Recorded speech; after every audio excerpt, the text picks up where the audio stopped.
Hey everybody, it's Jason Blaha here, and once again it's time for an overhead press workout. But a quick reminder for those of you who watch these videos, please remember to click like down below. Be greatly appreciated. Man, it seems like every one of my press days now when I put up the teaser, I got to ban like a bunch of regular, normally good posters because they come in talking shit. You're going to get hurt again. Sorry, you're gone. I don't need this nonsense. All right. So we went ahead and tried the first heavy single. Man, I struggled with that lockout. Of course, my lockout for my actual joints does not look like most people's true lockout, but that was a problem. And it's triceps. And it is what it is, right? It is what it is. But you guys could see the grind near the top. And I said the same thing the other day on the close grip benching, right? So switch back over to close grip. And here's the thing. Here's what I'm noticing. All that smaller tricep work I did while doing wider benching didn't do anything for my triceps, did it?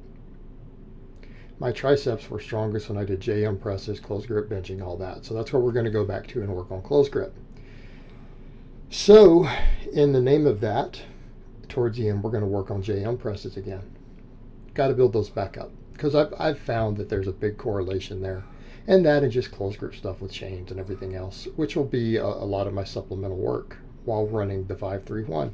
I've had people ask, hey, you just now switched to, they're just now figuring it out. Guys, I've got a video coming out. I know breakfast chats are a month behind. I get that. You'll get a long video. Okay, you'll get a long video explaining it.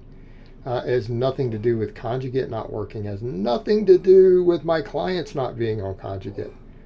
It's like I told you guys in the past. Remember when I did max effort 4 days a week? Everyone's like, oh, so are your clients doing this? No. Like, why? That's such a bizarre question to me.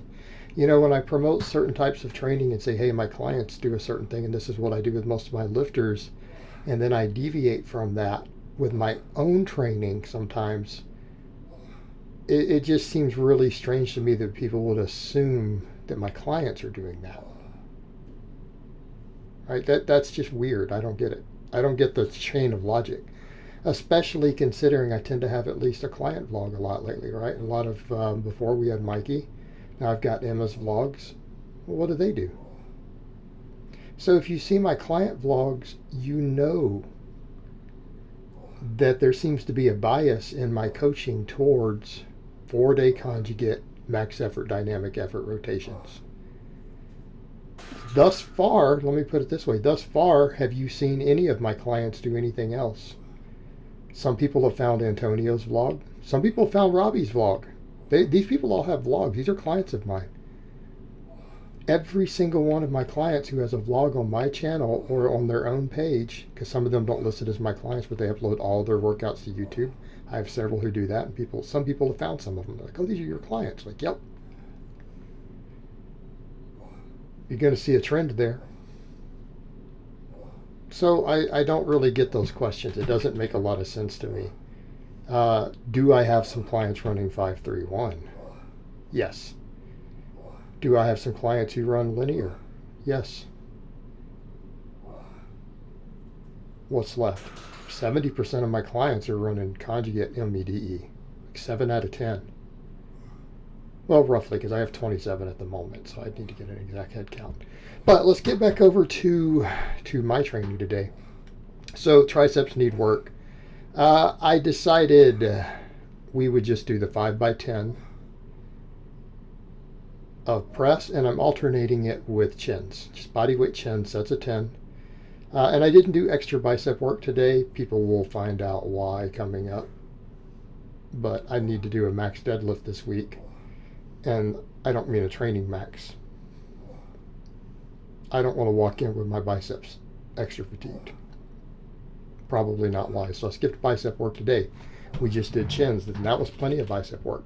And quite frankly, my chins and stuff, irrespective of, people will clown on my back work. You guys just saw a picture of me sitting next to a bodybuilder, an over 200 pound NPC bodybuilder. That means untested. Eating lunch. And you can still see my back size sitting there. Come on, guys. if you're going to talk about I do anything at all wrong for my back with a pull up, a chin up, a row, you look stupid at this point. But I will say the chins I feel only in my biceps. I don't feel any back. That is almost just a curl for me, which is fine. It's one reason I will be doing more curls. Next week we'll rotate the curls back in. We'll do the curls next week. Because I have a max deadlift coming, I didn't want to do them today. 5 sets of 10 on bodyweight chins was enough. I've been walking around about 220. Yeah, I'm 217 at my lightest when I weigh in, but that doesn't mean that's what I'm at the rest of the day. I eat breakfast, drink a bunch of water. Right? I'm one of those people who gain 10 pounds every day, by the way. So if I'm 215 in the morning, I'm going to be 225 by bedtime, and then I'll wake back up at 215 again. It's normal for me. So after that, we went with dumbbell presses and my incline dumbbell rows. I really like these incline dumbbell rows, but I'm liking to alternate my pressing and pulling at the moment, just for a little bit of efficiency with all this supplemental work. And it's kind of a pain to rotate this back and forth. And as much as I like that high angle, I am debating just doing on one arm on the bench. Something to consider. It would make my workflow better.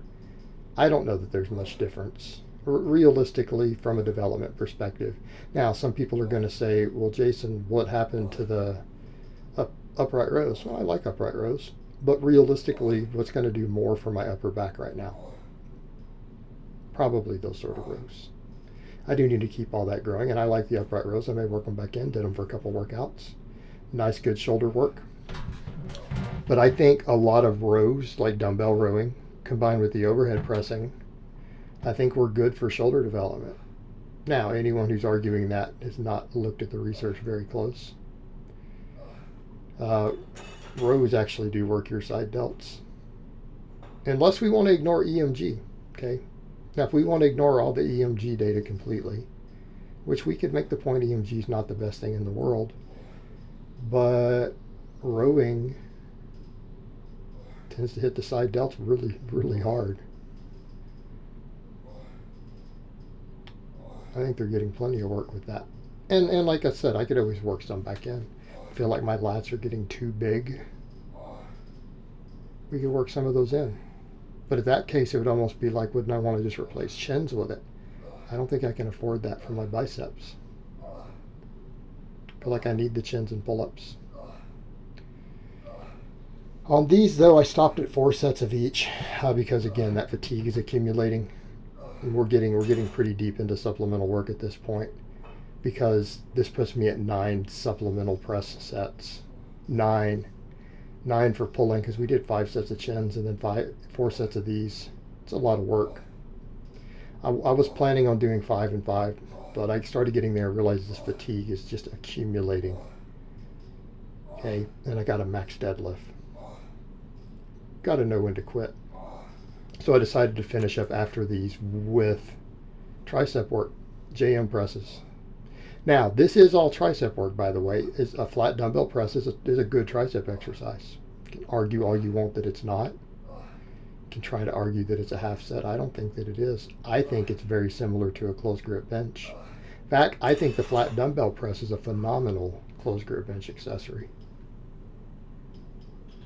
I think I'm going to keep it in my rotation. JM presses felt awkward today again because I haven't done them. Definitely haven't done them for reps. I need to get back in the groove on these. I need to get back in the groove. And this is almost too heavy to do 10s for me to start back out, but I want to get back in the flow. I'll build these up. I'm going to take them as a serious lift, right? And that's probably what I may stick with. I messed around with stuff and I like the dips and everything, but I am thinking specificity for closed grip benching right now. I may get more out of doing the dumbbell chest presses and the JM press, and I know the JM press will carry over to my overhead. This will push me through that sticking point moving forward. Got to build these triceps up, and the same on my bench.